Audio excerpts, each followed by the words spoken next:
हरिओम दोस्तों, मैं योगेश्वरी शिवानी आपका स्वागत करती हूँ। कोरोना काल में आज हम बहुत सारी परेशानियों का सामना कर रहे हैं, जिससे हमें कई प्रकार का स्ट्रेस, कई प्रकार की चिंता, कई प्रकार का तनाव हो रहा है और इसी कारण से हम अपने स्वास्थ्य पर ठीक प्रकार से ध्यान नहीं दे पा रहे हैं और इसी कारण से हमारे जो रोग प्रतिरोधक क्षमता है, इम्यूनिटी पावर है, वो वीक होती जा रही है, वो कमज़ोर होती जा रही है। तो आज मैं आपको बताऊंगी हम अपनी रोग प्रतिरोधक क्षमता को कैसे इम्प्रूव करेंगे योग के माध्यम से और चिंता तनाव को कैसे कम करेंगे योग के माध्यम से।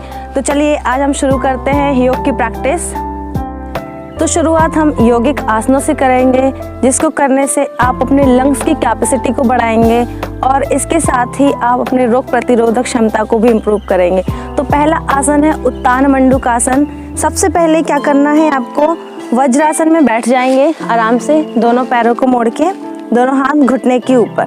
धीरे से दोनों घुटनों को सामने से खोलेंगे। आराम से आप अपनी क्षमता अनुसार करेंगे, जितना आपसे बन रहा है आपको उतना करना है। दोनों हाथ घुटने के ऊपर, धीरे धीरे से दूसरे राइट हैंड को उठा के लेफ्ट शोल्डर पर रखना है, लेफ्ट हैंड को उठा के राइट शोल्डर पर रखना है। जितना हो सके हमें चेस्ट को खोलना है सांस भरते हुए। यहाँ पे सामान्य श्वास चलेगी। जितना हो सके चेस्ट को फुला के रखना है, बाहर की ओर निकाल के रखना है। इससे हमारा पूरा इफेक्ट लंग्स पे पड़ता है, फेफड़ों पर पूरा प्रभाव पड़ता है। कुछ देर रुकेंगे यहाँ पे, आंखें बंद कीजिए, सांस सामान्य। धीरे से वापस आ जाएंगे हाथ नीचे करते हुए। अगला अभ्यास है भुजंगासन का अभ्यास। इसको करने से भी हमारा सीधा प्रभाव लंग्स पे पड़ता है, फेफड़ों पर पड़ता है और बैक पर भी पड़ता है। इससे हम स्ट्रेस फ्री रह सकते हैं। तो चलिए करेंगे अगला अभ्यास भुजंगासन का। पेट के बल लेट जाएंगे आराम से। ये दोनों हाथ छाती की बाजू से, चेस्ट की बाजू से, चिन नीचे, पैर मिले हुए पीछे से। सांस भरेंगे। सांस भरते हुए जितना हो सके धड़ को उठाइए ऊपर, आगे से उठना है, कोहनी सीधी करने की कोशिश, कंधे सीधे रखिए, ऊपर देखिए, अपनी क्षमता अनुसार रुकिए। सांस छोड़ते हुए वापस एक बार फिर से करेंगे।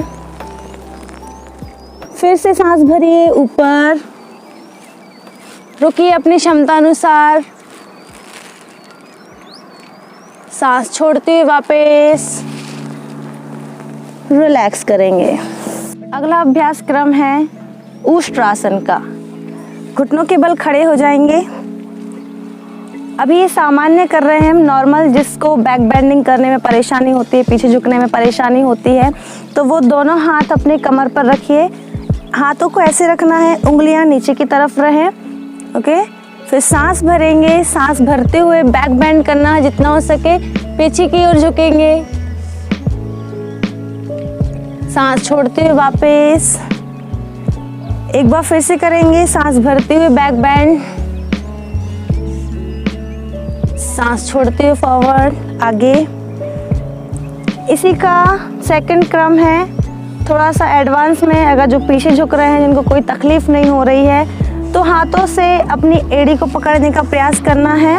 राइट हैंड से राइट एड़ी को पकड़ेंगे, लेफ्ट हैंड से लेफ्ट एड़ी को, और जितना हो सके पीछे की ओर झुकिए। पेट को बाहर की ओर प्रेस कीजिए, गर्दन को आराम से ढीला छोड़िए। सामान्य श्वास, सांस छोड़ते हुए वापस रिलैक्स करेंगे। अगला अभ्यास क्रम है प्राणायाम का अभ्यास, जिसको करने से हमें कोई भी एलर्जी नहीं होती और ना ही हमें सांस लेने में प्रॉब्लम होती है। शरीर में भरपूर मात्रा में ऑक्सीजन लेवल बना रहता है, ब्रीथ रेट अच्छी रहती है। सबसे पहले प्राणायाम का अभ्यास है भस्त्रिका प्राणायाम। इसको करने से हमारे लंग्स की कैपेसिटी बहुत जल्दी इम्प्रूव होती है और ऑक्सीजन लेवल बहुत अच्छी तरीके से हमारे शरीर में बन जाता है। तो इसको कैसे किया जाता है वो मैं आज आपको बताऊंगी। सबसे पहले आराम से सुखपूर्वक बैठ जाइए कंफर्टेबल पोजीशन में। कमर गर्दन सीधी रखिए। आप हाथ चाहे तो ज्ञान मुद्रा में भी रख सकते हैं या अंजलि मुद्रा में भी रख सकते हैं। फिर इसके बाद आपको क्या करना है, सांस फोर्सली सांस भरना है और फोर्सली सांस छोड़ना है। तो कैसे करेंगे, आपको ध्यान रखें कि आपको अपनी क्षमता अनुसार करना है। जितने अगर सांस लेने में प्रॉब्लम हो रही है तो आराम आराम से कीजिए, धीरे धीरे से कीजिए, लेकिन कोशिश करें कि आपको करना है। ठीक है, सांस भरेंगे फोर्सली और सांस छोड़ेंगे। इसको शुरुआत में कम से कम 5 बार करना है। देखिए कैसे करते हैं। सांस भरिए, सांस छोड़िए, फोर्सली इनहेल, फोर्सली एक्सेल,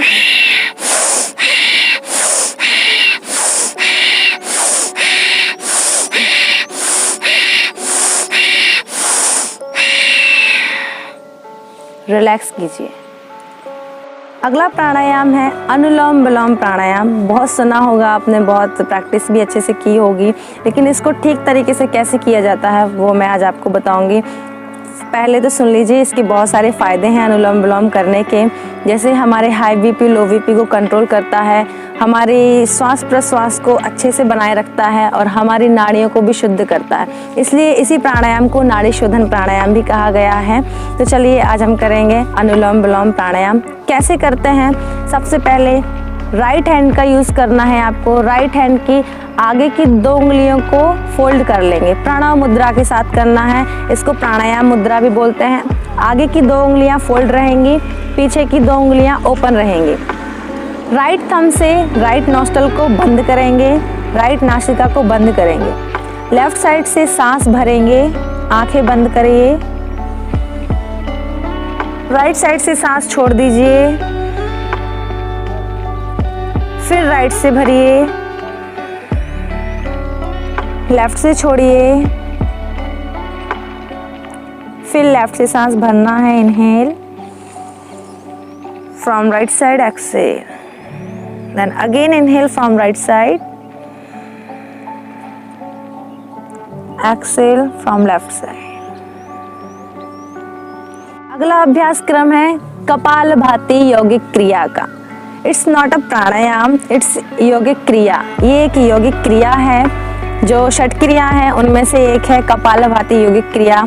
ये भी ब्रीदिंग प्रोसेस के अंतर्गत आती है। इसको करने से हमारे जो टॉक्सिन्स हैं, ब्रीदिंग टॉक्सिन्स है, वो बाहर निकलते हैं और प्लस हमारे पेट की अच्छे से मसाज होती है कपालभाति करने से। तो चलिए कैसे करते हैं इसको मैं आपको बताऊंगी। सबसे पहले कमर गर्दन सीधी करके बैठिए। सांस एक बार भरना है, फिर हमें पूरा ध्यान सांस छोड़ने पे लगाना है। और सांस कैसे छोड़ना है, फोर्सली, फोर्स के साथ हमें सांस छोड़ना है, स्ट्रोक्स के साथ जैसे। और जब हम सांस छोड़ेंगे तो हमारा पेट अंदर बाहर होगा। It's called kapalbhati. तो कैसे करते हैं, करेंगे। सांस भरिए, फिर पूरा फोकस सांस छोड़ने पे लगाना है, फोर्स के साथ।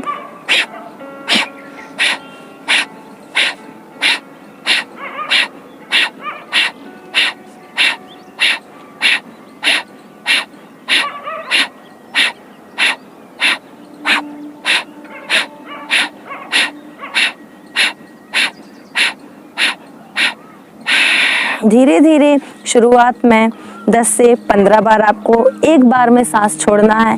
फिर धीरे धीरे आपकी कैपेसिटी बढ़ती जाएगी, तो आपको ज़्यादा से ज़्यादा 25 से 20 ऐसे करते जाना है। दोस्तों, अगर आपको वीडियो पसंद आई हो तो लाइक, शेयर एंड सब्सक्राइब करना ना भूलें। इस वीडियो में जो भी बताया गया है आप उसका अभ्यास करें, उसकी प्रैक्टिस करें और स्वस्थ रहें, हेल्दी रहें। अगर आपको योग से रिलेटेड कोई भी जानकारी चाहिए हो तो आप कमेंट करके ज़रूर पूछें। और बिल्कुल स्वस्थ रहें, फिट रहें, हेल्दी रहें। Stay fit, stay healthy and stay in home. Thank you.